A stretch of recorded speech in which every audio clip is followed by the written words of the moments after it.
Hello friends, मेरा नाम है नीरू और आज हम पढ़ने वाले हैं संगुण धारा। संगुण धारा के अंदर हम पढ़ेंगे राम भक्ति शाखा। चलिए स्टार्ट करते हैं। इसमें सारे फ्रेंड्स पॉइंट्स दिए हुए हैं, तो आप देख लें प्रश्न किस टाइप के आते हैं इसमें। तो पहला पॉइंट इसके अंदर दिया है आपको कि आलवार भक्तों में जो पूछा गया है कि सठ कोप को राम भक्ति का प्रथम कवि माना गया है। इसमें प्रश्न बनेगा कि राम भक्ति का प्रथम कवि किसको माना गया है। ठीक है, तो आप बताओ इसमें सटकोप को राम भक्ति का प्रथम कवि माना गया है। ठीक है, ये है इसका आंसर।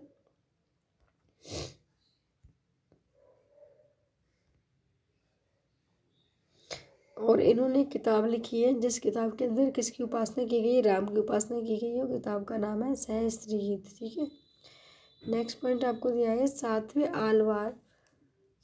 आलवार कुलशेखर भी राम के अनन्य भक्त रहे हैं। मतलब कि अगर आपसे प्रथम उनके कवि पूछे गए हैं तो राम भक्ति के प्रथम कवि आपके सटकोप हैं।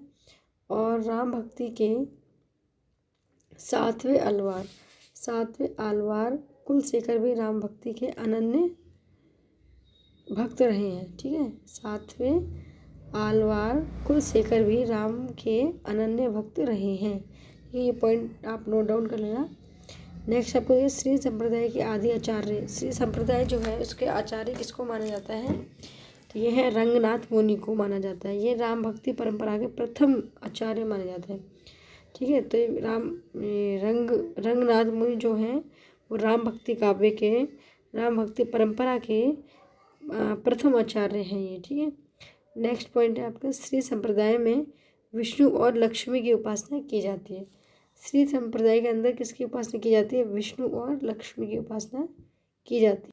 नेक्स्ट है रामानुजाचार्य ने अद्वैत वेदांत का क्या करा है इन्होंने, खंडन कर विशिष्टता देवत्वाद की स्थापना की है। विशिष्टता देवत्वाद की क्या की है, की स्थापना की है।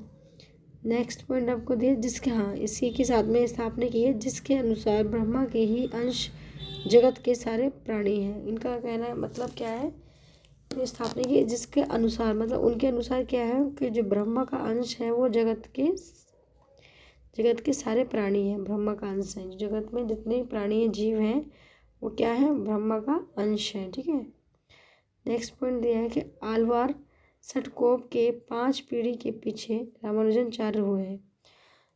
आलवार में जो सटकोप थे जिन्हें प्रथम कवि माना गया है।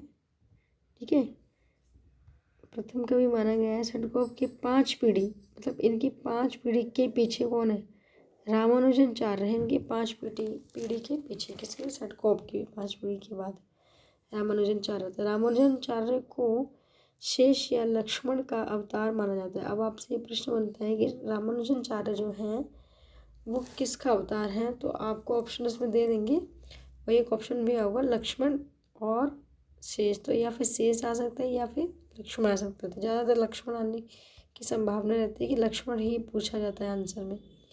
ठीक है, तो जो रामानुजाचार्य हैं उनका किसका अवतार है, वो लक्ष्मण का अवतार है।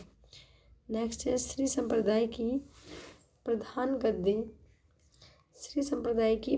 गद्दी तोताद्री में स्थापित है। जो श्री संप्रदाय है उसकी जो प्रधान गद्दी है भी तोताद्री में स्थापित है। नेक्स्ट पॉइंट है रामानुजाचार्य की 14वीं या 15वीं शिष्य परंपरा में सुप्रसिद्ध स्वामी रामानंद हुए हैं। इसमें क्या बताया गया है कि रामानुजाचार्य की जो 14वीं या फिर 15वीं शिष्य परंपरा है, रामानुजाचार्य की जो 14वीं और 15वीं शिष्य परंपरा है उसमें सुप्रसिद्ध मतलब सबसे ज़्यादा प्रसिद्ध कौन रहे हैं, स्वामी रामानंद रहे हैं। ठीक है, नेक्स्ट पॉइंट दिया है हिंदी के राम काव्य के पुरस्कर्ता रामानंद माने जाते हैं। हिंदी के जो राम काव्य है उसके पुरस्कर्ता किसको माना जाता है, रामानंद को माना जाता है। ये भी आप नोट डाउन कर लेना कि हिंदी के राम काव्य के पुरस्कर्ता किसको माना गया, तो रामानंद को माना गया है। आगे दिया है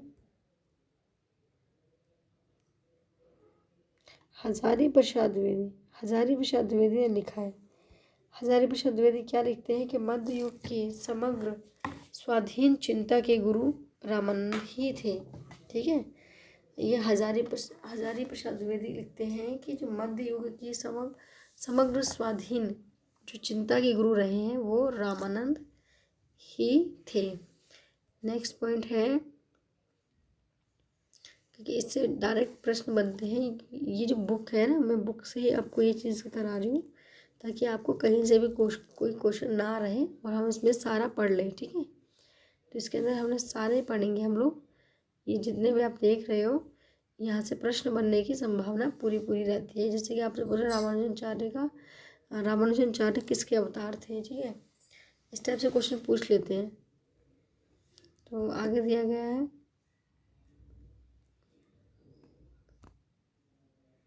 रामानंद के गुरु का नाम क्या था। अब आपसे प्रश्न पूछते हैं कि रामानंद के गुरु का नाम क्या था, तो राघवानंद था। ठीक है, रामानंद के गुरु का नाम क्या था, राघवानंद था।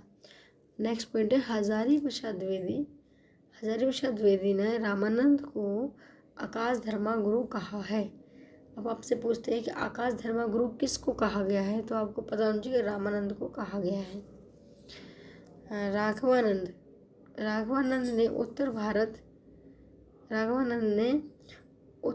भारत में राम भक्ति का प्रवर्तन किया, परंतु इसके प्रतिष्ठित और प्रसारित रामानंद ने किया है। मतलब राघवानंद जो है उन्होंने इसको मतलब राम भक्ति प्रवर्तक किया है, परंतु क्या हुआ कि इसको सबसे ज़्यादा फेमस जिसने भी किया, प्रसारित किया, इनके बारे में बताया है, वो है रामानंद। ठीक है, तो आगे पॉइंट आपको दिया हुआ है,